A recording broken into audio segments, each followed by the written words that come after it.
তো সেলাই করার জন্য এখানে যে আমি নেকটা কাটিং করে নিয়েছিলাম, পেস্টিং পেপারের উপরে চকচকা পাটটা নিচের দিকে রেখে উপরের দিক থেকে এভাবে করে আমি আয়রন দিয়ে বসিয়ে নিয়ে সাইডের দিকে 1/2 ইঞ্চি কাপড় রেখে কেটে নিয়েছি বাকি অংশগুলো। এখন এখানে আমি আঠা দিয়ে লাগিয়ে নিচ্ছি। এখানে আপনারা চাইলে সেলাই করে নিতে পারেন।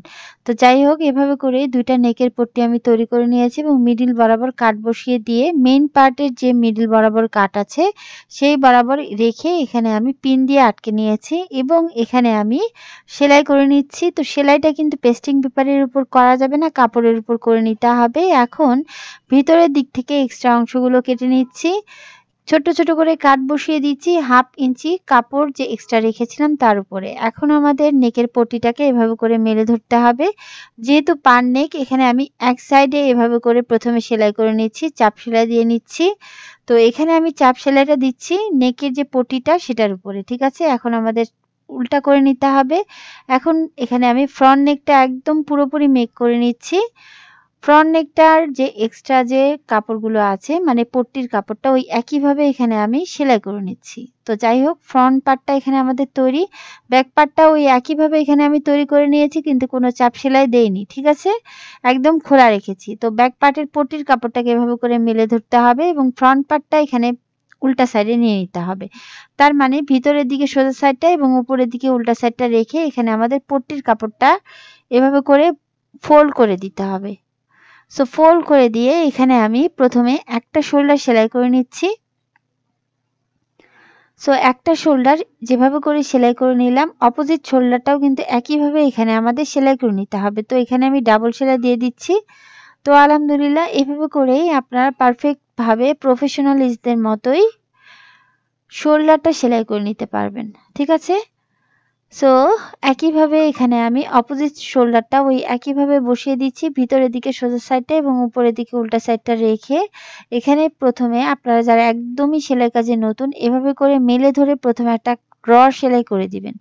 সো এখানে একটা কাঁচা সেলাই করে দিয়েছি। এখন আমি পট্টির কাপড়টাকে এভাবে করে উল্টে দিচ্ছি। যারা একবারে এভাবে করে শোল্ডারটা সেলাই করে নিতে পারেন না তারা কিন্তু সেকেন্ড ওয়েতে মানে আমি যে দ্বিতীয় পদ্ধতিটা দেখিয়ে দিলাম সেভাবে করে শোল্ডারটা সেলাই করে নেবেন। ঠিক আছে?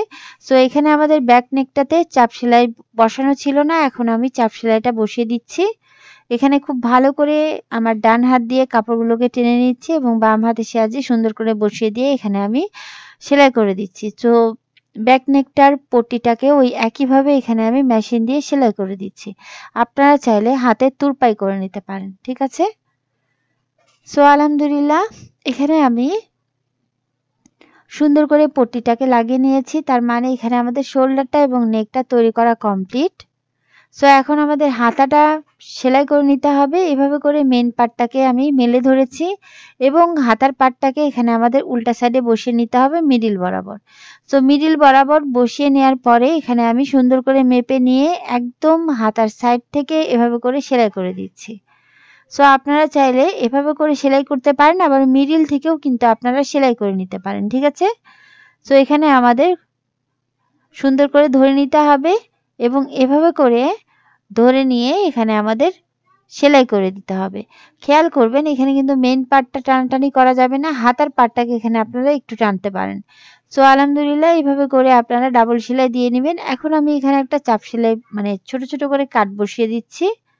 সো আলহামদুলিল্লাহ এখানে আমাদের ছোট্ট, ছোট্ট করে কাট বসায় দিলে এখানে আপনাদের সুতাগুলো খুলে আসবে না এবং টেনে ধরবে না। সো একটা হাতা এখানে আমি তৈরি করে নিয়েছি।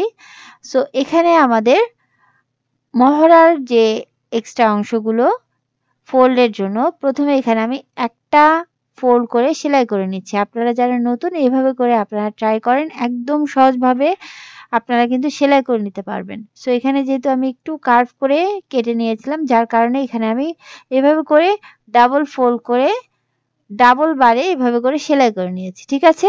মানে প্রথমে একটা ফোল্ড দেন আমি আরেকটা ফোল্ড করে এভাবে করে সেলাই করে নিয়েছি। সো আলহামদুলিল্লাহ এখানে আমাদের হাতাটা জয়েন করা কমপ্লিট এবং মহড়াটা সেলাই করা কমপ্লিট। এখন অপোজিট ওই হাতাটা ওই একইভাবে এখানে আমি সেলাই করে নিয়েছি। এখন হাতাটার কাপড়টা থেকে একদম সাইড ফাড়া পর্যন্ত এখানে আমি সেলাই করে দিব। সো এখানে খুব ভালো করে এখানে আপনাদের বসিয়ে নিতে হবে। আমি এখানে পিন দিয়ে আটকে নিয়েছি। এখন হাতার এই মহড়া থেকে একদম সাইড ফাড়া পর্যন্ত এখানে আমাদের দাগ অনুযায়ী সেলাই বসিয়ে দিতে হবে। যতটুকু পরিমাণ আপনাদের এক্সট্রা কাপড় ছিল মানে মার্জিন লাইন ছিল, মার্জিন লাইনে এখানে আপনাদের সেলাই বসিয়ে দিতে হবে, ঠিক আছে? সো এখানে আমি সাইড ফাড়া পর্যন্ত সেলাই করে দিচ্ছি। এখন এখানে ঘুরিয়ে সেলাই করে দিচ্ছি। আপনাদের কিন্তু এখানে ডাবল সেলাই করে দিতে হবে। অপোজিট সাইডটা ওই একইভাবে মহড়া থেকে সাইড ফাড়া পর্যন্ত এখানে আমি সেলাই করে দিব। খুব ভালো করে এখানে আপনাদের সমান করে ধরে নিতে হবে এবং এখানে আমি দাগ বরাবর সেলাই করে দিচ্ছি। এখানে কিন্তু ডাবল সেলাই করে দিবেন। সো এখানে সাইড ফাড়া পর্যন্ত সেলাই করে দিচ্ছি এবং এখানে হাতের মহড়ার দিকে কাপড়টাকে এভাবে করে আমি ফোল্ড করে দিচ্ছি, যাতে করে এই এক্সট্রা কাপড়টা শো আপ না হয়, ঠিক আছে? সো এখন এক টুকরা কাপড়কে এভাবে করে ফোল্ড করে নিয়েছি। যেখান থেকে আমাদের সাইড ফাড়া শুরু তার উপরের দিকে এইভাবে করে আমি এই পট্টির কাপড়টা এখানে আমি সেলাই করে নিচ্ছি। সো এভাবে করে যখন আপনারা সাইড ফাড়া সেলাই করবেন তখন কিন্তু আপনাদের সাইডের ফাড়াটা কখনো ছিঁড়ে যাবে না ইনশাল্লাহ। কাপড় ছিঁড়ে গেলেও সাইডের ফাড়াটা সেলাই মানে ছিঁড়ে যাবে না, ঠিক আছে? বেশিরভাগ ক্ষেত্রে দেখা যায় কামিজ সাইড ফাড়াটা ছিঁড়ে যায়, ঠিক আছে? আপনারা যখন এভাবে করে সাইড ফাড়াটা সেলাই করবেন, এই ছোট্ট একটা পট্টি লাগিয়ে নেবেন, তখন কিন্তু আপনাদের সাইড ফাড়াটা সেলাই ছিঁড়ে যাবে না। সাইড ফাড়াটা অনেক বেশি শক্তিশালী হয়ে যাবে আলহামদুলিল্লাহ। সো এখানে আমি পট্টির কাপড়টা লাগিয়ে নিয়েছি এভাবে করে। এখন আমি এখানে এভাবে করে সাইড ফাড়াটা ফোল্ড করে দিয়ে সেলাই করে দিব। এখানে খেয়াল করবেন, এখানে আমি কিন্তু ফোল্ড করে নিয়েছি, ডাবল ফোল্ড করে নিয়ে এখানে সেলাই করে দিচ্ছি। এখানে ফাড়া যতটুকু তার চাইতে উপরের দিকে হাফ ইঞ্চি বা 1.5 ইঞ্চি পর্যন্ত উপরের দিকে উঠে নেবেন। এখন এখানে আমি ঘুরিয়ে দিতে হবে। ঘুরিয়ে আমাদের অপোজিট সাইড ফাড়া পর্যন্ত চলে আসতে হবে এবং এই ফাড়া থেকে একদম নিচের দিক পর্যন্ত এখানে আমাদের সেলাই বসিয়ে দিতে হবে। সো খুবই সহজ উপায়ে এখানে আপনারা সাইড ফাড়াটা সেলাই করে নিতে পারবেন। এখানে কিন্তু আমি আয়রন দিয়ে ডাবল ফোল্ড করে নিয়েছিলাম। সো আলহামদুলিল্লাহ এখানে আমি একটা ফাড়া যেভাবে করে সেলাই করে নিয়েছি, অপোজিট ফাড়াটা ওই একইভাবে কিন্তু আমাদের সেলাই বসিয়ে দিতে হবে। সো এখানে আমি এখন চাপ সেলাই বসিয়ে দিব। সো একদম এখানে যখন আপনারা চাপ সেলাইটা বসাবেন তখন কিন্তু একদম সাইড দিয়ে সেলাইটা করে নিতে হবে। যারা নতুন, একদমই সেলাই কাজে নতুন, তাদের জন্য এই যে সেলাইটা এটা একটু আস্তে আস্তে করে নিতে হবে, ঠিক আছে? সো এখানে কিন্তু আমি ছোট ছোট টিপস সহ সাইড ফাড়াটা কিভাবে আপনারা সেলাই করবেন, কিভাবে সেলাই করলে ছিঁড়ে যাবে না, আমি কিন্তু ডিটেইলে দেখিয়ে দিচ্ছি। খুবই সহজ উপায়। এখানে আমাদের সাইড ফাড়াটা সেলাই হয়ে গেছে এবং সমান হবে, সাইড ফাড়াটা আঁকাবাঁকা হবে না, ঠিক আছে?